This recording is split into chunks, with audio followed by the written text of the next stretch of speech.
Today on Access News, we will be discussing accessibility in the region of Waterloo. Later, we will be joined by a very special guest, but for now, let's see how our community views accessibility. Sophie and I are here reporting from Waterloo. The AODA defines accessibility as fair and equitable access to programs and services and to improve opportunities for persons with disabilities. Sophie, how do you think the public defines accessibility? Let's find out. What does accessibility mean to you? It means giving everyone equal access to things out in the world. Accessibility means making our world a more comfortable place, a more available place to everybody who has special needs or any sorts of disabilities or anything that might make our world a challenge.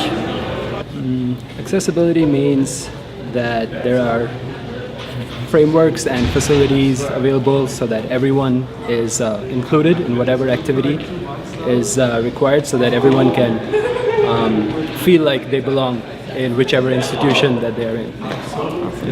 Yeah, ease of access. Everyone has access to the same things. I think inclusivity is also important with access. So, regardless of what you may have or what conditions you may be experiencing, accessibility will be able or should be able to accommodate you and all of that stuff. Well, it means making an all-inclusive world. Accessibility means any people or services that are provided to help people. There you go. I think it also means helping people, in particular people with disabilities. For example, if they have a wheelchair and they need a ramp to get up the stairs, that's accessibility. It's for everybody. Well, I guess you have some work here to do, Steph. How can the fields of TR help inform the general public about accessibility? Welcome to Access News. My name is Josh, and tonight I'm joined by Carly, a recent therapeutic recreation graduate from the University of Waterloo. Welcome, Carly. Thanks for having me, Josh. Before we get started, do you mind explaining what therapeutic recreation is? Of course. Well, therapeutic recreation can be defined in a lot of ways, but according to Therapeutic Recreation Ontario, TR is a process that uses functional intervention, education, and recreation participation to enable people of all abilities to enjoy their leisure optimally, function independently, and participate in society as fully as possible. It sounds like therapeutic recreation is an important field that can address a lot of different social issues, like accessibility. Am I correct? Yeah, accessibility is a really big topic in the field of TR. We define accessibility as a way to foster individual freedom in an environment that is aware of differences. It illuminates inclusion to meet diverse needs of varying individuals. Okay, but why is this relevant to our community? Well, when you think about it, accessibility is something that really affects everybody. Even so, there are actual laws in Ontario that kind of govern our actual community environments. Oh, okay, so you're talking about the AODA. From what I understand, improving accessibility for persons with disabilities is a part of Ontario government's plan to make Ontario accessible by the year 2025. Being accessible means recognizing disabilities such as visual impairments, hearing impairments, learning, and mental health. It means making accessibility changes that allow people with disabilities to participate more actively in our community. Exactly, and this law has even been around since 2005, and we still have a long way to go. It affects corporations, small businesses, recreation facilities, pretty much everyone within the community, which is what makes therapeutic recreation so important for society. So I'm thinking about the different constraints for individuals. Do you think financial constraints are something that are barriers for people in therapeutic recreation? Yeah, so when we think about accessibility, we often tend to think about the physical barriers, but often it's sometimes things like finances or economical status that are actually what affects people's ability to engage. In fact, let's connect with Sarah in the field to see what she has to say about this. Thanks, Carly. So we're here at Extended Family, and I'm here with Marie, and we're actually doing a little bit of a discussion about accessibility within the Waterloo region. Hey, so do you want to tell me a little bit about how you got contacted with Extended Family? Yeah, definitely. So I'm a single mother, and I actually recently lost my job due to budget cuts. And so my son Mark, he has autism, and just as a result of his social limitations, we just believe it's really important for him to remain in recreational programming, just so that he can really connect and socially engage with his peers. Yeah. And since I lost my job, though, it's been extremely difficult for me to be able to have him remain in programming, just because it's not within my financial means right now. Yeah. So that's horrible, and I'm sorry that you had to go through that. How did you cope with that? And like, were there any resources that were available for you? Yeah, so I mean, initially I couldn't really find something that really fit within our financial means that I could afford. And so I really noticed that Mark started acting out, and just his behavior completely changed. I could tell that he just wasn't himself, and I just knew that we needed to do something about it. So I actually had a meeting with Mark's recreational therapist at his old facility, and we discussed that he's no longer in recreational programming. And we just knew that that was definitely a big red flag, just because he wasn't in anything that was stimulating him. So based off that conversation that you had with a therapist, what were the outcomes? What did you kind of figure out? Yeah, so they actually advised me to check in with local resources within the community that were sponsored by government funding. And so they actually introduced me to Extend a Family, which is just absolutely incredible organization. And Extend a Family offers support to local families with children and with adults with exceptionalities. And so we were able to utilize these resources for Mark. Oh, wow. So tell me a little bit more about that. Like, how did it impact you? How did it impact Mark and your family? Yeah, so Mark was actually able to attend programming again, and it was just so easily accessible for us financially. And it allowed him to just remain engaged in just with his friends, with his community, and so it actually really allowed him to be much more socially active. And as a result of that, it really made us that much like just so much happier. He was that much happier, I was happier as a result. I could see him connecting with his friends again. And Mark's behaviors have been so positive since then, and it's just really allowed me to feel really confident in his abilities as a mother. And so this translated back into his academia, actually, which he's just thriving in school now. So we're just loving Extend a Family, and they've just really blessed us so much. That's so awesome. And like, now that you know that Extend a Family exists and these services exist, do you kind of wish that they were marketed better towards like the community? Definitely, 100%, definitely. I mean, I'm so grateful for these resources, and they've brought so much light to our lives and our family, and I hope that they can be talked about so much more in the community for families that are in need for just that financial resource. And so I just think that so many families in our community aren't aware of these services and don't have familiarity or people connecting with them with these services. And so it's just been such a positive impact on our family, and I would definitely hope that it can be more advocated for. And I really believe that others would benefit greatly from it. Well, that's so amazing. Thank you so much for sharing. And back to you, Josh and Carly. Okay, thanks, Sarah. What an incredible example of accessibility in our community. This highlights the importance of financial supports for individuals who require services in our community. Exactly. Accessibility can often be a barrier for many, especially when our society is constructed to put all the pressure on the individual, like Mark's mom, to fix the problem on their own. But it's good to know that there are some organizations in the community that can make a huge difference in a person's life, providing opportunities. That's encouraging, Carly. We would like to turn your attention to Kelsey, a reporter in the field discussing accessibility issues surrounding public transportation. Thanks, Josh. I'm standing just outside one of the many bus stops within the Waterloo region. Grand River Transit is a key source of transportation for many. The GRT is equipped with specialized services, routes, and buses to accommodate people of all abilities. Every bus is said to be equipped with features to make them fully accessible, and if you are unable to use conventional public transit due to a disability, you may be eligible for one or more of the Grand River Transit's specialized services. From afar, it may seem that the GRT has made public transportation easy to use, but as we take a closer look, we find that their services are overlooking a key demographic, non-English speakers. Cultural discrimination is a real issue in Western culture, particularly within the transportation system. According to a recent study by the Washington Post, just under half the people who use public transportation don't speak English fluently. Today, I'm interviewing Paulina Boyanovich. She's had issues with the GRT in the past. Can you please tell us about your story? Hi, Kelsey. Of course. So as we know, everything here is in English, which is a huge problem for my father, who doesn't really speak English that fluently. And coming from Poland, there wasn't really an extensive transit system like there is here, and it's been a really stressful time on my family, who don't really understand and have to try and keep up with it. It's not really cross-culturally sensitive to our needs. I'm really sorry to hear about that.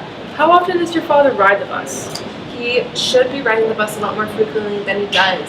There's been days where he's walked across town in the cold just to not take the bus because he just feels he gets frustrated when people don't understand him, or he just is afraid he's going to miss the bus or misunderstand something along the lines there.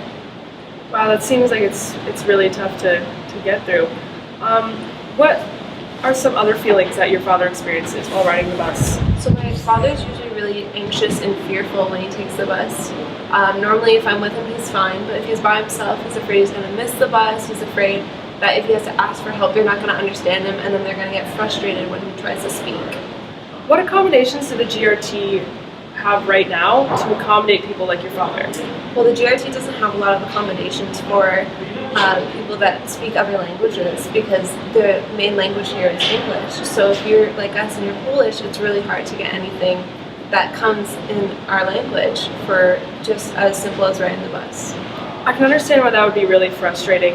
What recommendations would you have for the GRT to improve this for people who do not speak English? The main thing is just more cross-cultural awareness. I mean, obviously we can't have every bus terminal having an array of different languages, but if we made something as simple as, the main bus stations having some pamphlets and stuff like that in different languages, it would really help.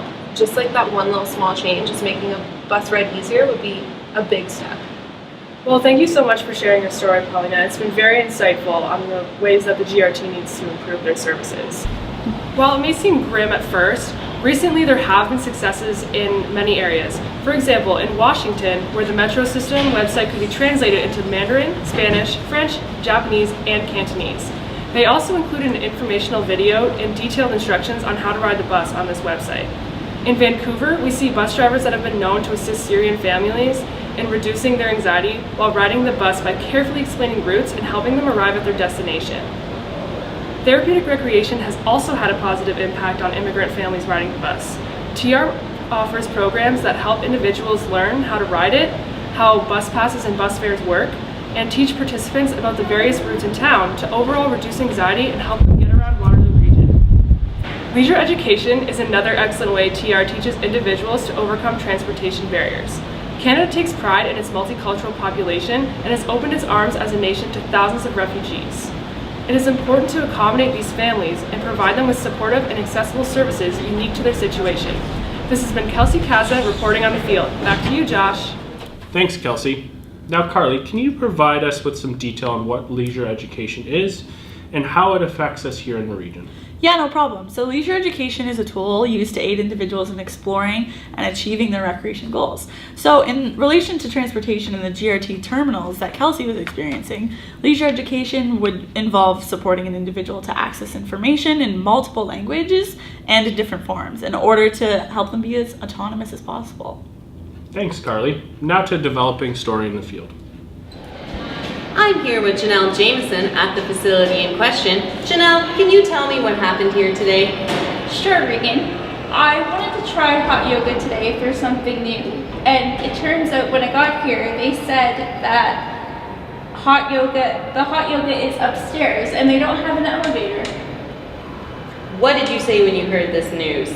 I was very disappointed that I'd come all the way across town on the city bus just to find out that this building was completely inaccessible. Have you had other troubles like this at other facilities? Unfortunately, I have. When I went to try and access some of the gym equipment, it's very challenging, and sometimes the gym equipment is hard for me to use, which ultimately hinders my ability to stay fit. Wow, Janelle, it's just so disappointing to hear how inaccessible some buildings still are, especially when so many rely on these facilities to maintain their health. Our society tries to bring everybody up to the same standard or norm instead of acknowledging the fact that we all have unique abilities and different ways of doing things. This is why facilities need to become more accommodating and accessible for everyone, so everyone can participate. Well, Janelle, thank you for being here to shed some light on this unfortunate case. No problem. Have a great day. Well, there you have it, people. A woman just trying to do hot yoga thwarted by an inaccessible building. I'm Reagan Neal, reporting for Access News. Back to you, Josh. Thanks for covering this story, Reagan. Carly, can you reflect on this situation for us? Yeah, so research actually suggests that many buildings are still not up to code, and they often try to give the illusion of being accessible by having signs and push-operated doors, but this does not reach the needs of everyone.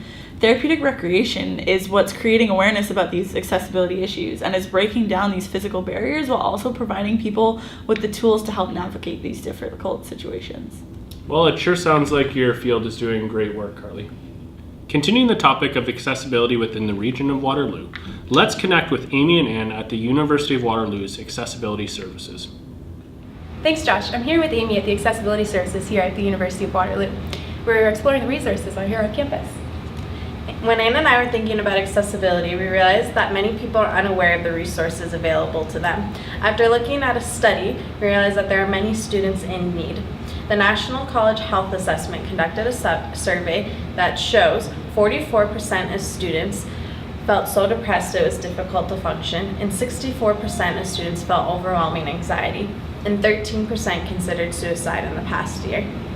Wow, accessibility is much more than the physical barriers. Many students face stigmas when reaching out for help. Mental health resources and counseling are important to advocate for this reason. Yes, and the University of Waterloo has over 20 campus-wide programs that run specifically to help students with many different needs. The resources focus on campus wellness, student success, and support systems. For example, Thrive is a program on campus that strengthens our mental health through learning about it, thinking about it, and talking about it. And this is just a snapshot of our resources available. If there's so many programs, why are students still struggling? Great question. There seems to be a disconnect between our student and their resources. Let's ask our TR graduate. Back to you, Carly and Josh. Thank you, ladies, for sharing the university's contribution to this topic. Now, Carly, I think it's important that therapeutic recreation is bridging the gap for issues related to accessibility. Yes, from my experience, I have noticed that programs and resources tend to be hidden to the general public. Professionals in our field strive to advocate for accessibility and inclusivity in all spaces and places. And that's the thing that makes TR so unique, is that it celebrates individuality and autonomy. Well, I think it's clear that based on these experiences displayed today, that accessibility is a large issue in our society, and we need to start focusing on this. It sounds like therapeutic recreation may be a key piece to this puzzle.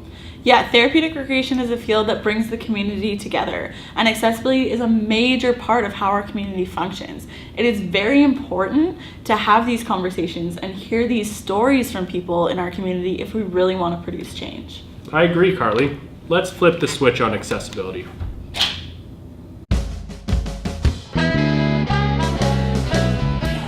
Think of me. Think of me. Think of me. Think of me. Think of me. Pense à moi. Think of me. Think of me. Piensa en mí. Think of us.